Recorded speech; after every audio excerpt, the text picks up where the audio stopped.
Aujourd'hui, les logos automobiles sont partout, parfois plats, parfois même remplacés par un simple lettrage, voire même éclairés. Et pourtant, certaines voitures continuent d'arborer un petit détail venu d'un autre temps, comme l'étoile dressée à l'avant d'un capot d'une Mercedes ou du Spirit of Ecstasy dressé à l'avant des Rolls-Royce. Et ces emblèmes sont les derniers survivants d'une époque où les voitures avaient de véritables sculptures à l'avant de leur capot. Mais le plus étonnant dans cette histoire, c'est que c'est venu d'un élément purement technique à l'origine. En effet, depuis la Mercedes 35 HP, les voitures au début du XXe siècle adoptent une seule et même architecture, à savoir placer un radiateur à l'avant de la voiture. Et cette architecture, purement technique qui ne sert qu'au refroidissement de la voiture, est rapidement reprise par tous les autres constructeurs, au point où c'est même devenu la norme. Et pour remplir ce radiateur en eau, il y avait un trou au-dessus du radiateur, qui était fermé par un simple bouchon complètement inesthétique et qui jouait un rôle purement technique. Et c'est d'ailleurs ce même bouchon qu'on aperçoit sur l'intégralité des voitures anciennes, c'est le petit machin qui dépasse du radiateur. Très rapidement, ces bouchons vont même se doter d'un petit thermomètre pour savoir la température en eau du radiateur. Mais très rapidement, ce petit bouchon avec son thermomètre va être remplacé par quelque chose de beaucoup plus intéressant. En effet, je ne sais pas si vous êtes au courant, mais au début du XXe siècle, posséder une voiture, c'est le summum du luxe et du prestige. Et chaque détail peut devenir un élément esthétique remarquable et surtout différenciant de chaque modèle. Et par le plus grand des hasards, l'un des éléments justement le plus visible sur une voiture est le bouchon de radiateur, qui jusqu'à présent n'occupe aucun rôle esthétique majeur. Et ce bouchon, occupant une place stratégique sur une voiture, va rapidement devenir la convoitise de tous les constructeurs automobiles. Et en effet, certains d'entre eux vont devenir de véritables mascottes. La plupart des créations qui vont prendre place sur les bouchons de radiateur sont de vraies pièces uniques et seulement à la demande de riches propriétaires.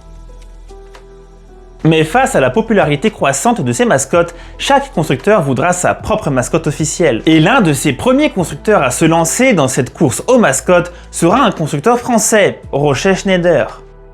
Alors oui, la marque ne vous dit sûrement pas grand chose, en effet elle a disparu depuis bien longtemps. Et pourtant en 1909, elle va équiper la première voiture d'une véritable mascotte officielle, à savoir une élégante femme ailée sur l'avant de la voiture. Et c'est le début d'une véritable course à la mascotte qui va commencer à partir de là. Et très rapidement, c'est Rolls-Royce qui va rentrer dans la course avec le fameux Spirit of Ecstasy. Et qui sera accessoirement l'une des mascottes les plus célèbres de toute l'histoire automobile. Et cette magnifique figurine représente une femme qui s'élance vers l'avant avec ses vêtements flottants comme des ailes. Et cette figurine est créée en 1911 par le sculpteur britannique Charles Sykes. Et la véritable identité du modèle est encore source de débat même aujourd'hui. Mais il s'agirait probablement de Eleanor Vallesco Thornton, qui était la secrétaire du Lord de Montagu, et officieusement sa maîtresse secrète. C'est pas non plus si secret que ça du coup, officieusement c'est secret. Et le Spirit of Ecstasy va rapidement devenir le symbole de plaisir, d'élégance et de prestige que souhaite incarner la marque.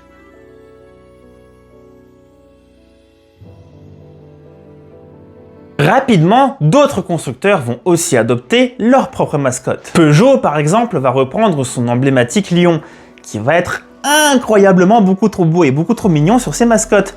Je suis fan, je suis juste fan, incroyable. En effet, le symbole du lion est déjà utilisé par la marque, et notamment depuis le 19e siècle, et ce bien avant que Peugeot ne fabrique des voitures. Puisqu'en effet, le lion symbolisait déjà la souplesse et la résistance de leur lame de scie, puisque pour ceux qui ne savaient pas, mais Peugeot fabriquait des outils avant de fabriquer des voitures. Hispano Suiza, qui était une marque automobile espagnole, va reprendre le symbole d'une cigogne. Et cette cigogne ne sort pas de nulle part. En effet, elle rend directement hommage aux avions équipés de moteurs de la marque. Packard va adopter la Goddess of Speed,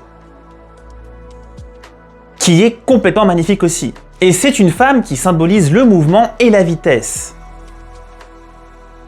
Jaguar, quant à eux, vont adopter le célèbre félin bondissant, qui était une mascotte absolument magnifique. En parallèle, Bentley par exemple va choisir une approche encore plus abstraite, avec le fameux Flying B. En effet, Bentley va abandonner les figures féminines ou animales pour adopter un B.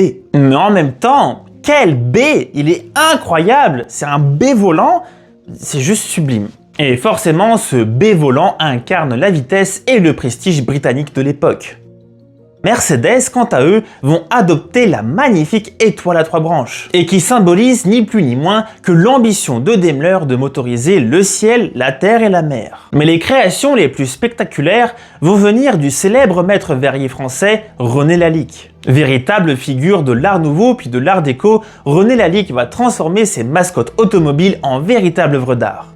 Parmi les plus célèbres, on retrouve la Victoire, la Grande Libellule, la Tête d'épervier, le Coq-Houdan ou même Crisis. Et fun fact, mais certaines de ces sculptures étaient même rétro-éclairées, donnant une présence absolument inégalable la nuit. Et donc si aujourd'hui certains constructeurs utilisent des logos lumineux, eh bien il faut savoir que ce n'est pas nouveau, cette idée existe depuis plus d'1 siècle. En parallèle, il existe évidemment des dizaines et des dizaines d'autres mascottes, et c'est difficile de toutes les montrer dans une simple vidéo. Pourtant, pour votre plus grand plaisir visuel, j'ai décidé de vous montrer les plus belles mascottes que j'ai pu rencontrer en faisant mes recherches pour cette vidéo. Et d'ailleurs, n'hésitez pas à vous abonner. Et l'engouement est tel autour de ces mascottes automobiles que de véritables concours vont être organisés à leur honneur. Par exemple, en 1920, le journal de l'auto organise à Paris un véritable concours de mascottes automobiles dont Rolls-Royce en sortira victorieux avec son fameux Spirit of Ecstasy. Et tout ceci montre à quel point ces mascottes sont considérées bien au-delà d'un simple objet esthétique, mais comme de véritables œuvres d'art. Avec l'arrivée des calandres qui viennent protéger les radiateurs, sujet d'ailleurs que j'aborde dans cette vidéo qu'on peut retrouver juste ici en haut à droite et en bas dans la description, le véritable bouchon de radiateur disparaît sous le capot. Et pourtant, de nombreuses marques vont continuer à utiliser leur mascotte, mais cette fois-ci en tant qu'ornement de capot et plus comme bouchon de radiateur. Mais cela va quand même marquer le début de la fin des mascottes automobiles. En effet, ces statuettes sont particulièrement compliquées et donc chères à produire, et sont surtout sujettes au vol. Et enfin, la réglementation pour la protection des piétons va venir abolir peu à peu ces mascottes. Et malheureusement, la plupart des constructeurs vont abandonner leurs mascottes en relief pour adopter un logo tout plat affleurant au niveau du capot. Tous? Non!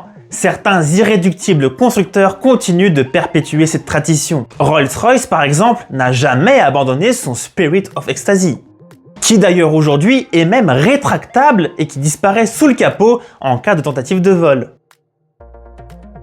Bentley, quant à eux, ont même réintroduit très récemment le fameux Flying B qu'on retrouve sur certaines voitures. Et bien sûr, Mercedes-Benz qui, eux, n'ont jamais abandonné cette étoile.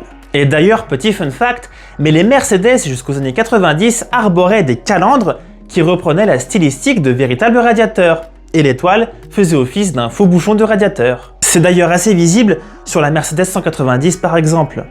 À partir des années 90, l'étoile recule légèrement sur le capot, mais continue à perpétuer cet héritage. Et aujourd'hui d'ailleurs, la nouvelle Mercedes Classe S propose une étoile qui est illuminée. Beaucoup ont trouvé ça assez kitsch, et pourtant, moi j'adore. Finalement, ce n'est qu'un retour aux sources, puisqu'en effet, dans les années 20, certaines mascottes étaient elles aussi éclairées. Ces mascottes de radiateurs ne sont que le témoin d'une époque où les voitures étaient bien plus qu'un simple moyen de locomotion. En effet, c'était de véritables œuvres d'art en mouvement sur une voiture. Et malheureusement aujourd'hui, la plupart de ces mascottes ont complètement disparu. Mais certains constructeurs continuent de faire vivre cet héritage centenaire. Et la prochaine fois que vous verrez une étoile se dresser fièrement à l'avant d'un capot d'une Mercedes, vous penserez que finalement, ce n'est qu'un petit morceau de cette époque qui continue de rouler avec nous. Et vous d'ailleurs, que pensez-vous de ces mascottes automobiles? N'hésitez pas à me le dire en commentaire. Moi c'est Anatoly, n'hésitez pas à vous abonner, c'est super important pour soutenir la chaîne, et on se retrouve très bientôt.